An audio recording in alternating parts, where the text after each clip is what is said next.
To freedom. ये जो कहानी है ना, ये नेल्सन मंडेला जी ने खुद ने लिखा है। मतलब बेसिकली ये उनकी ऑटोबायोग्राफी है। देखो, अफ्रीका को 300 साल से व्हाइट रूल कर रहे थे, इसलिए उन्होंने कंट्री में अपार्थाइड सिस्टम को लागू कर रखा था। इस सिस्टम में बेसिकली रेशियल डिस्क्रिमिनेशन होता था व्हाइट्स और ब्लैक्स के बीच में। मतलब कि व्हाइट्स के पास सारे राइट्स थे, लेकिन ब्लैक्स के पास कोई भी राइट्स नहीं थी। ना ब्लैक्स वोट कर सकते थे, ना आवाज उठा सकते थे, ना व्हाइट्स के साथ बैठकर खा सकते थे, पब्लिक फैसिलिटीज तक यूज नहीं कर सकते थे, और इवन व्हाइट्स के साथ ब्लैक काम भी नहीं कर सकते थे।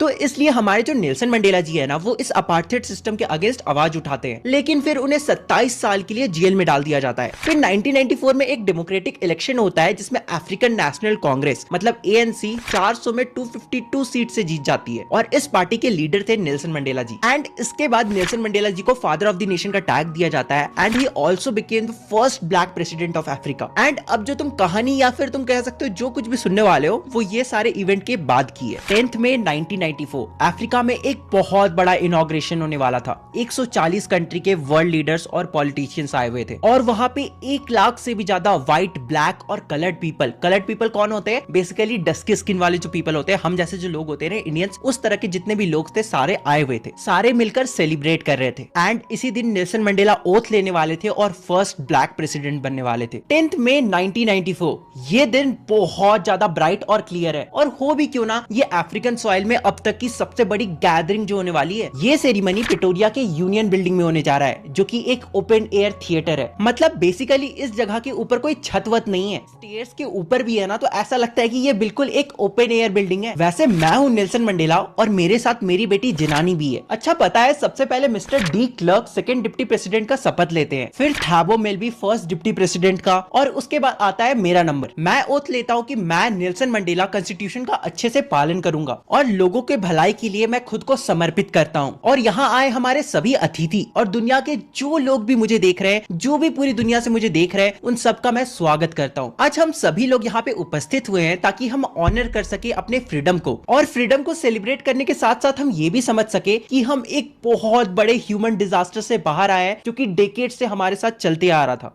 Out of the experience of an extraordinary human disaster that lasted too long, must be born a society of which all humanity will be proud.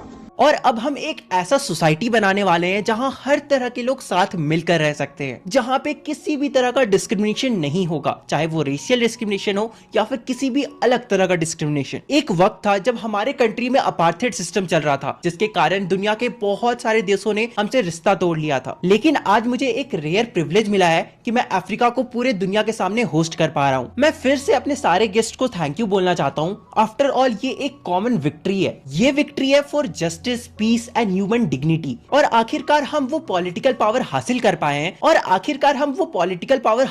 पाए हैं, जिससे मैं ये प्लेज ले सकता हूँ कि मैं लोगों की गरीबी मतलब कि पॉवर्टी, सफरिंग और हर तरह के डिस्क्रिमिनेशन को जो कि इस ब्यूटीफुल लैंड में किया जाता था, वो अब नहीं किया जाएगा, और मैं अपने लोगों को इन सभी चीजों से बचा पाऊंगा। और अब इस ब्यूटीफुल लैंड में एक दूसरे के द्वारा कभी भी दबाव नहीं डाला जाएगा। हमने जो ह्यूमन अचीवमेंट अफ्रीका में पाया है, अब इसका सूरज कभी भी नहीं ढलेगा, और अब फ्रीडम की दौर शुरू हुई है। God bless Africa. थोड़ी ही देर बाद सभी अपने आंखें को ऊपर करते हैं। वो देखते हैं कि जितने भी हेलीकॉप्टर्स हैं, जेट्स हैं और जो ट्रुप्स कैरियर्स हैं, सभी आसमान में अपना प्रदर्शन दिखा रहे हैं। मतलब बेसिकली मिलिट्री ये दिखाना चाहती थी कि वो African new elected government body के साथ है। उसके बाद अफ्रीकन डिफेंस के जो जनरल होते हैं और जो भी पुलिस वाले होते हैं, जिनके चेस्ट पे मेडल्स लगे हुए होते हैं, वो सभी आते हैं और ओथ लेते हैं कि वो न्यू इलेक्टेड गवर्नमेंट के साथ है। फिर सभी नेल्सन मंडेला जी को सैल्यूट करते हैं, और यहाँ पे नेल्सन मंडेला जी स्माइल करते हुए सोचते हैं कि ये वही लोग हैं जो अभी से अगर मुझे कुछ साल पहले देखा होता तो शायद मुझे अरेस्ट तक कर लिया होता, और यही लोग मुझे जेल में डाल देते। एंड फिर इसके बाद आसमान में फ्लाइंग जेट्स की मदद से अफ्रीका का नेशनल फ्लैग का कलर छोड़ा जाता है स्मोक के हेल्प से। ये जो स्मोक्स थे, ये ब्लैक, ग्रीन, ब्लू, रेड और इवन गोल्ड कलर में थे। उस दिन 2 नेशनल एंथम गाया जाता है, पहला व्हाइट लोगों के लिए नकोसी सकेल, और दूसरा ब्लैक लोगों के लिए डाई स्टेम। आई होप मैंने सही प्रोनाउंस किया होगा, स्पेलिंग तो तुम्हें दिख ही रहा होगा। हालांकि यहाँ पे भी ये पता चलता है कि ब्लैक लोगों को अपना नेशनल एंथम तो ढंग से याद ही नहीं है। मतलब इतने सालों से जो ब्लैक्स के ऊपर ये जो दबाव डाला जा रहा है, ये जो डिस्क्रिमिनेशन किया जा रहा है, इसके कारण जो ब्लैक्स है वो अपना नेशनल एंथम तक भूल चुके हैं। लेकिन नेल्सन मंडेला जी को पता था कि जल्दी ही सभी को ये सारे जो वर्ड्स है वो दिल से याद होंगे। 20th सेंचुरी के फर्स्ट डिकेड में जब नेल्सन मंडेला जन्म भी नहीं लिए थे तब एंग्लो वॉर हुआ था, जिस वॉर के बाद अपार्थाइड सिस्टम को लागू किया गया था। और अब ये last decade of 20th century है जब सारे लोग साथ मिलकर रहने वाले हैं। अब यहाँ पे कोई भी डिस्क्रिमिनेशन नहीं होने वाला है और ये जो अपार्थाइड सिस्टम है इसे भी खत्म कर दिया गया है।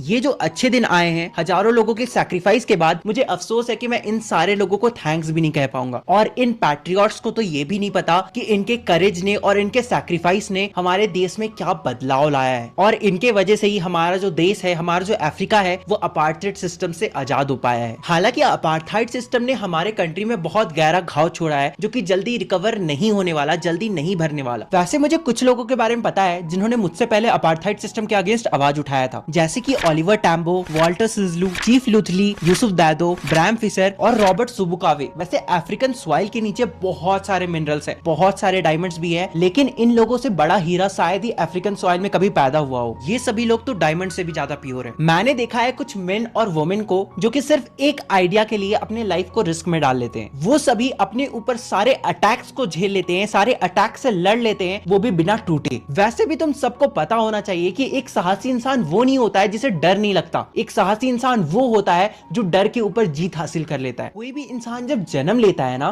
तो वो जन्म लेते के साथ ये नहीं सोचता कि ये काला है तो मुझे इसके साथ रेशियल डिस्क्रिमिनेशन करना है, मुझे इसे हेट करना है। बट धीरे धीरे जब वो बड़ा होता है तो उसे सिखाया जाता है कि उसे हेट करना है। तो इसीलिए जब हम किसी को हेट करना सिखा सकते हैं तो हम उसे प्यार करना भी तो सिखा सकते हैं ना। जब मैं जेल में था ना, तब गार्ड्स मुझे बहुत परेशान करते थे, मुझे आके मारते थे, लेकिन एक पॉइंट के बाद उनके अंदर भी दया आ जाता था और फिर वो मुझे जाने देते थे, मुझे छोड़ देते थे। इससे ये पता चलता है कि जो प्यार है ना वो हर किसी के अंदर होता है। भी कोई भी इंसान अपने स्किन कलर को चूज करके तो जन्म ले नहीं सकता है। कोई भी इंसान ये तो नहीं सोच सकता है ना कि उसे गोरा होना है तो वो गोरा हो जाएगा जन्म लेते के साथ। नहीं ना, वो तो भगवान का दिया हुआ है। ऊपर से अफ्रीकन सॉइल में तो ये और भी ज्यादा मुश्किल है। एक वक्त था जब जो ब्लैक्स थे ना, वो तो ह्यूमन बींग्स जैसा भी अफ्रीका में नहीं रह सकते थे। उन्हें ह्यूमन बींग जैसा रहने के लिए पनिश किया जाता था। मतलब कि ब्लैक्स के पास तो बेसिक राइट्स तक नहीं था। मैं कभी भी एक अच्छा फैमिली पर्सन नहीं बन पाया, ना अच्छा बाप बन पाया, ना अच्छा बेटा बन पाया, ना ही अच्छा हस्बैंड बन पाया। लेकिन मैं अलग रहकर इस सिस्टम के अगेंस्ट आवाज उठाया। वैसे मेरे अंदर जन्म से फ्रीडम की भूख नहीं थी। मैं तो बस अपनी मम्मी के हर्ट के पास जो फील्ड है ना, वहां पर दौड़ना चाहता था। जहां तक मैं दौड़ सकूं वहां तक दौड़ना चाहता था। अपने विलेज के रिवर में स्विम करना चाहता था।